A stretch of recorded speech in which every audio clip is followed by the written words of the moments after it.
Good morning. Welcome to This Week. Complete crisis. We fumbled the rollout. That's on me. President Obama reeling over the disastrous start to his signature achievement. Can Obamacare be fixed? Can his presidency recover, or is this Obama's political Katrina? This morning, our special coverage of Presidency in Crisis, including a key senator who may have her own eyes on the White House, New York's Kirsten Gillibrand. Plus, ask not what your country can do for you. 50 years later, remembering JFK. All that and the Powerhouse Roundtable, right here this Sunday morning.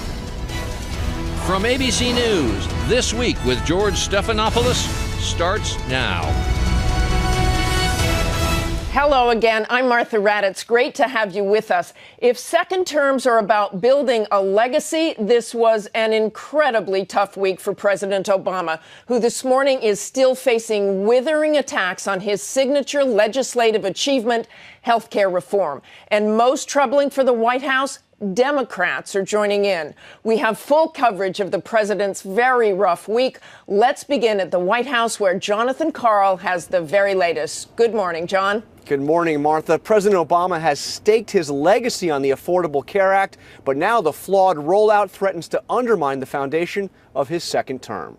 The president came before the cameras this week and fell on his sword. I do make apologies for not having executed better. We did fumble the ball on it. That's something I deeply regret. 6 weeks after the bungled rollout of healthcare.gov, the White House revealed that only 106,000 Americans have signed up for Obamacare, a scant 26,000 of those through the federal exchange. If you like your plan. And the president's repeated vow that Americans could keep their health care if they liked it, with millions getting cancellation notices, President Obama acknowledged a broken promise. There is no doubt that the way I put that forward unequivocally ended up not being accurate. But his proposed fix to allow people to keep their plans for one more year has only caused more confusion, with some states rejecting the plan as unworkable.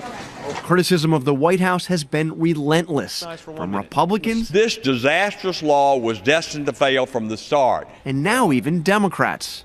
Some heads ought to roll. And a new poll this week for the first time shows a majority of Americans say the president is not honest and trustworthy. President Obama's predicament has prompted comparisons with where President Bush was at this point in his presidency in the aftermath of Hurricane Katrina. And Brownie, you're doing a heck of a job.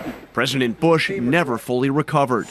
Obama's top aides reject the comparison, but critics say it comes down to a question of credibility and competence, one that President Obama openly acknowledged. There have been times where I thought we were slapped around a little bit unjustly.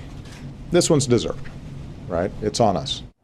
Republicans, of course, have voted over and over again to either repeal or change Obamacare. But this week we saw something different, Martha. 39 Democrats joined House Republicans in a measure that would fundamentally change the law, and they did that despite the fact that the president had issued a veto threat. Thanks, John. And stay right there. We're going to broaden our conversation with a pair of political gurus, David Plouffe, who advised President Obama and is now a contributor to ABC News. Welcome, David. Matthew Dowd, who is a top strategist on the George W. Bush campaign, and our chief business correspondent, Rebecca Jarvis, joins us from New York. I want to go back to you first, John. We heard Congressman Rahal say in your piece that heads ought to roll. Is that going to happen? Well, the answer is yes, eventually. What I'm hearing from White House officials is there will be changes to the president's team coming out of all this, but they are not looking to fire anyone now. The president firmly believes that would be counterproductive. He needs these people working on fixing the problems. I mean, you can imagine, Martha, for instance, if there were a change at the top. If Kathleen Sebelius was fired, he would be left with a vacancy at the top of HHS and a long, drawn-out confirmation battle for whoever he would nominate to replace her. Matthew Dowd, let's turn to you. It sounds like for policy reasons and efficiency reasons, perhaps, they shouldn't have any heads rolling right now. But the optics of this are so bad. Well, the problem is that there's a trust problem that exists. And sometimes the only way to get back to a place where you can rebuild trust is to bring new people in. To me, this presidency, and actually the last presidency that I was involved with in the elections, is they've done a great job at delegation. but they haven't done a great job on the second half of what an MBA person is supposed to do, which is accountability. And sometimes the only way you can hold people accountable or enforce accountability is to bring new people in when things like happen like this, which finally happened, obviously, with Donald Rumsfeld when Secretary Gates came in. I think after a long time. I think at some point the president needs to demonstrate, yeah, I can delegate things, but I can also hold people accountable when things are messed up. David Plouffe, is that what you would do? Well, I think right now they're in triage, as Jonathan said. And so I think once the website gets fixed, and it will, then you have to step back and say, okay, what do I need to have confidence going forward that I can implement this law, not just in the coming months, but in the coming years? And I think that's the fundamental question is once you've stabilized, how do you give confidence to the American people and to the president himself that you have this under control going forward? Because this law is going to be with us, I think, forever. But certainly over the next 3 years of his presidency, we're going to have more people that need to be enrolled. You've got to implement this in a smart, effective way and regains people's trust that this is the right thing to do. So, Karl, if heads aren't rolling, what will they do?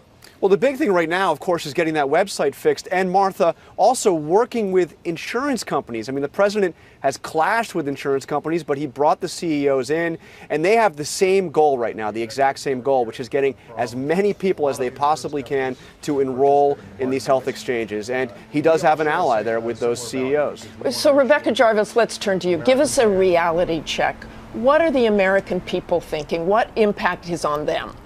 Well, the issue here, Martha, is who is signing up through the public exchanges and who is not. Right now, the numbers are skewing much older than the insurers and the government had anticipated. The average age with the number of insurers I'm talking to, 50 years old, when we were expecting people of the age of 40 to start signing up through these exchanges. Those who are younger are opting out, and that's a problem for the future years because ultimately, in order for this to work, and you heard it from John, the insurers need a pool of people that is both young and healthy, as well as the sick and the old. And ultimately, if next year you don't see young people signing up for the exchanges, and right now it doesn't look like they will be, then in 2015, that's when premiums start to go up because the insurers will say, we spent all of this money in 2014 to insure people, and we need to actually pass those costs along to the other people in the next year. So this gets right back to the competence question, David and Matthew.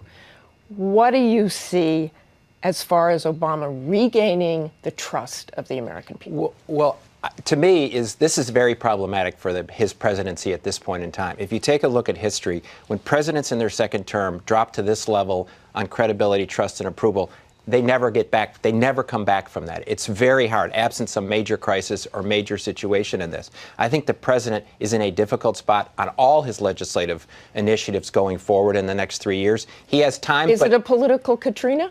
Well, I don't think. Well, first of all, there's a qualitative difference. I know the comparisons we've made. There's a qualitative people dying in New Orleans and people trying to get health care and not able to get health care.